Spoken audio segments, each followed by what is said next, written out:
രാത്രി 12 മണി. ഗ്രാമത്തിന്റെ ഒത്ത നടുക്ക് ലൈറ്റുകളൊന്നുമില്ലാത്ത ഒരു വീടുണ്ട്. എല്ലാരും പറഞ്ഞിരുന്നു ശാപം പിടിച്ച വീടാണ്, അവിടെ ആൾ താമസിക്കാൻ കൊള്ളില്ലെന്ന്. അങ്ങനെയിരിക്കെ ഒരു ദിവസം വഴിതെറ്റിയ യുവാവ് ആ വീടിന്റെ മുന്നിലെത്തി. വാതിൽ തുറന്നിരുന്നു. അകത്തേക്ക് കയറിയപ്പോൾ ഒരു മെഴുകുതിരി മാത്രം കത്തുന്നു.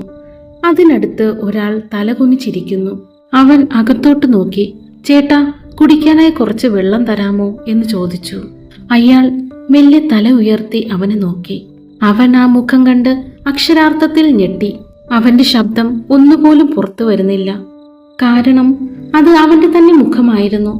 അതേ വേഷം തന്നെയാണ് അയാളും ധരിച്ചിരിക്കുന്നത്. പിറ്റേന്ന് രാവിലെ ആ വീടിന്റെ മുറ്റത്ത് ഒരു പുതിയ ഫോട്ടോ കൂടി ചുമരിൽ തൂങ്ങിയിരുന്നു. അത് അവന്റെ ഫോട്ടോ ആയിരുന്നു.